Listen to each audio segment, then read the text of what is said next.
नमस्कार माझ्या मित्रमैत्रिणींनो. Solving questions with Gauri ma'am या माझ्या युट्यूब चॅनलवर तुमचं सगळ्यांचं स्वागत आहे. डॉक्टर होमी बाबा बाल वैज्ञानिक स्पर्धा या परीक्षेसाठी आपण तयारी करतो. 8 नोव्हेंबरला आपली परीक्षा आहे. त्या अनुषंगाने आपली तयारी छान चालू आहे.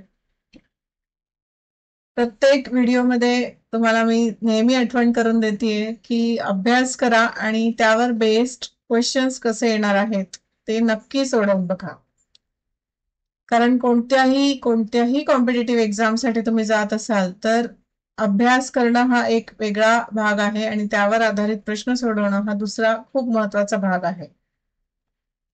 यासाठी तुम्ही माझ्याकडनं chapter wise question bank purchase करू शकता, याची किंमत अतिशय नॉमिनल आहे आणि मुख्य म्हणजे याच्यासाठी तुम्हाला कुठेही जायचं नाहीये, बाहेर जायचं नाहीये. तुमच्या पालकांना घर बसल्या ही क्वेश्चन बँक व्हॉट्सअपवरती मेसेज करून ऑनलाईन पेमेंट करून अवेलेबल होणार आहे. यामध्ये मी स्वतः बनवलेले 300 पेक्षा जास्त प्रश्न आहेत अलॉंग विथ आन्सर की आणि 4 मेगा टेस्ट पण यामध्ये इन्क्लुडेड आहेत, ज्या फायनल एक्झाम पॅटर्न वरती बेस्ड आहेत. तर तुमच्या पालकांना नक्की सांगा, ही क्वेश्चन बँक तुम्ही विकत घेऊ शकता माझ्याकडनं आणि एक छानसं प्रिपरेशन करा. हा बेस आहे आता. हा जर पक्का झाला तर पुढे आपल्याला पुढच्या इयत्तांमध्ये जे विज्ञान येणार आहे ते अतिशय अतिशय सोपं होत जाईल. तुम्हाला माहितीये आपण नेहमी आधीच्या प्रश्नपत्रिकांमधनं घेतलेले प्रश्न सोडवून बघतो. सध्या आपण 2024ची प्रश्नपत्रिका सोडवतोय आणि याच्याशिवायही व्हिडिओवर खूप जास्त व्हिडिओ अवेलेबल आहेत चॅनलवरती. तुम्ही बघितलेच असणार आहेत. प्लेलिस्ट आहे बघा वेगळी, त्यामुळे तुम्हाला शोधायला काही त्रास व्हायला नको. आजचा प्रश्न आहे, ओळखा मी कोण. मी समूहात राहते. आमचे घर मातीचे असून त्याला अनेक छिद्रे असतात. घर जेवढं जमिनीच्या वर तेवढंच जमिनीच्या खाली असतं. आम्ही फार शिस्तीने वागतो. तर हे जे गुणधर्म, हे जे घराबद्दलची माहिती आहे ती मुंगीच्या घराला म्हणजे वारुळाला लागू होते. त्यामुळे पर्याय बी या प्रश्नाचं बरोबर उत्तर आहे. वाळवी, गांधील माशी, साप यांच्यासाठी हे वर्णन लागू होत नाहीये. पुढचा प्रश्न बघा, विद्युत साधने दुरुस्त करणाऱ्याला नेहमी रबरी हातमोजे घालावे लागतात, कारण हात कोरडे राहावेत म्हणून, तो विद्युत रोधक असावा म्हणून, कोविड-19 पासून संरक्षण व्हावे म्हणून, काम करणे सोपे जावे म्हणून. तर इथे जी विद्युत साधनं दुरुस्त करतो आहे तो व्यक्ती, म्हणजे आपल्या शरीरामध्ये 75% जास्त पाणी असतं आणि पाण्यामधनं इलेक्ट्रिसिटी वाहते. ठीक आहे. तर त्यामुळे इथे त्या व्यक्तीला रबरी हातमोजे घालणं आवश्यक असतं, ज्याच्यामुळे तो विद्युत रोधक होतो. इलेक्ट्रिसिटी त्याच्यामधनं वाहू नये आणि त्याला शॉक बसू नये याच्यासाठी हातमोजे घालणं, रबरी हातमोजे घालणं खूप आवश्यक असतं. त्यामुळे पर्याय बी या प्रश्नाचं बरोबर उत्तर आहे. तिसरा प्रश्न बघा काय आहे, हवेतील कार्बन डायऑक्साईडचे प्रमाण वाढले की पुढीलपैकी कोणता परिणाम दिसून येतो. वातावरणाचे तापमान वाढते, झाडांची पाने पिवळी पडतात, वातावरणाचं तापमान कमी होतं, प्रकाश संश्लेषणाचा वेग कमी होतो. इथे आपण एक इमेज घेतलेली आहे, 6वीच्या पुस्तकातनं घेतली आपल्या. यामध्ये हवेतल्या विविध घटकांचं प्रमाण आपल्याला दाखवलंय, ज्यामध्ये नायट्रोजन सगळ्यात जास्त आहे बघा, 78% आहे. त्याच्या खालोखाल ऑक्सिजन येतो 21%. त्यानंतर आर्गॉनचं प्रमाण आहे 0.9% आणि बाकीचे वायू शिवाय अजून काही घटक जे असतात हवेमध्ये त्यांचं प्रमाण आहे 0.07% आणि कार्बन डायऑक्साईड अगदीच थोडासा आहे 0.03%. पण एक गोष्ट इथे लक्षात घ्या, कार्बन डायऑक्साईडचं प्रमाण जरी अगदी थोडं असलं तरी कार्बन डायऑक्साईड ना उष्णता पकडून ठेवतो आणि त्याच्यामुळे कमी प्रमाणात असला तरी तो वातावरणाचं तापमान वाढवायला कारणीभूत ठरतो. येते लक्षात. ह्याच कारणामुळे आपला जो शुक्र ग्रह आहे त्याचं तापमान खूप असतं, कारण शुक्राच्या वातावरणामध्ये कार्बन डायऑक्साईडचं प्रमाण भरपूर आहे. म्हणून शुक्र हा खूप उष्ण ग्रह आहे. तर या प्रश्नाचं उत्तर पर्याय ए होईल, कारण कार्बन डायऑक्साईडचं प्रमाण एवढंच आहे तरी पण तो भरपूर उष्णता पकडून ठेवतो, आणि त्यात त्यांनी वाढलं तर काय होईल विचारले तर ऑफकोर्स नक्कीच वातावरणाचं तापमान वाढेल. ओके, पुढचा प्रश्न बघूया. पुढच्या प्रश्नामध्ये विचारलंय, प्रदूषणाच्या दृष्टीने पुढीलपैकी वेगळा घटक ओळखा. औष्णिक विद्युत केंद्र, जलविद्युत केंद्र, पवन विद्युत केंद्र, सौर विद्युत केंद्र. त्यामध्ये जलविद्युत केंद्र, पवन विद्युत केंद्र आणि सौर विद्युत केंद्र ही जी आहेत ती स्वच्छ आणि अक्षय ऊर्जेचे स्रोत आहेत. ते प्रदूषण करत नाहीत. औष्णिक विद्युत केंद्राचा विचार केला तर ज्याला इंग्लिशमध्ये थर्मल पॉवर प्लांट म्हणतात, इथे ना उष्णता वापरून पाण्याची उच्च दाबावर वाफ बनवली जाते, आणि ही वाफ बनवण्यासाठी काय करतात, कोळसा, तेल किंवा वायू जाळून हे बनवलं जातं. तर याच्या जळण्यामुळे हवेमध्ये धूर, carbon dioxide, sulphur dioxide, nitrogen oxide हे सगळे वायू उत्सर्जित होतात आणि वायू प्रदूषण होतं. ठीक आहे, त्यामुळं या प्रश्नाचं उत्तर होतंय औष्णिक विद्युत केंद्र, जे खूप जास्त प्रदूषण करतंय या तिन्हीपेक्षा खूप जास्त. ठीक आहे, पुढचा प्रश्न बघूया. पुढच्या प्रश्नात चुकीचं विधान ओळखायचं आपल्याला.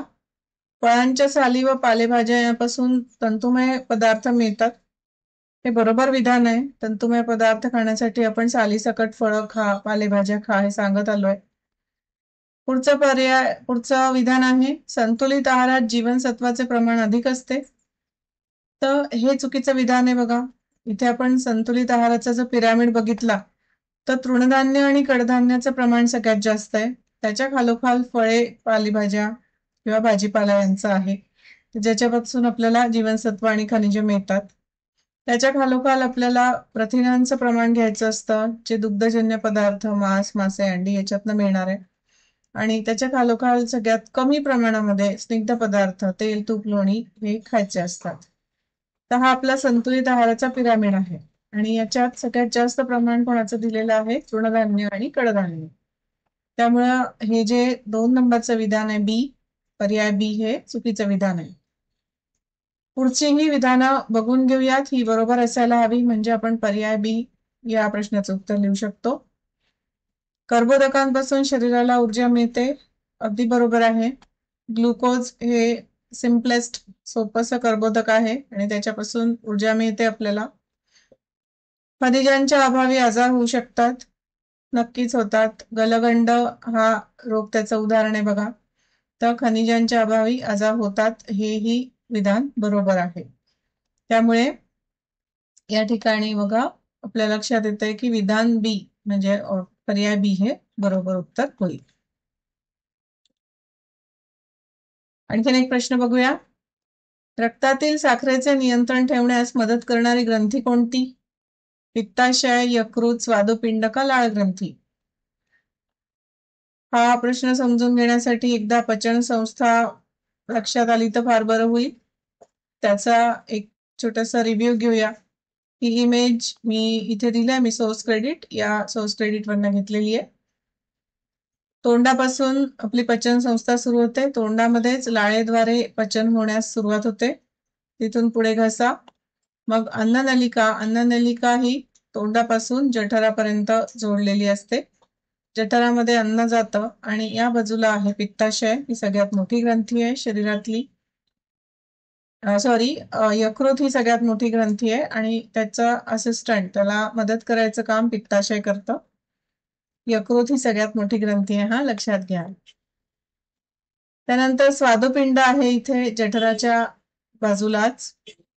लहान आतडं, त्यानंतर अन्न जातं लहान आतड्यामध्ये, तिथून मोठ्या आतड्यामध्ये अन्न जातं आणि असं फिरून ते गुदाशयामध्ये थोडा वेळ साठवलं जातं, काही वेळ, आणि गुदद्वाराद्वारे ते बाहेर टाकलं जातं.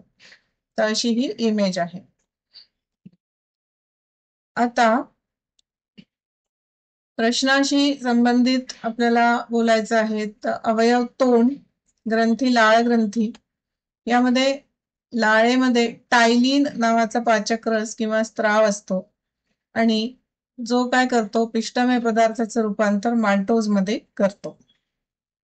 जठराबद्दल माहिती घेऊया. जठर भित्तिका असते, त्यामध्ये जाठर रस तळतात. हायड्रोक्लोरिक आम्ल, ज्याचं काम आहे अन्न आम्लयुक्त करणे.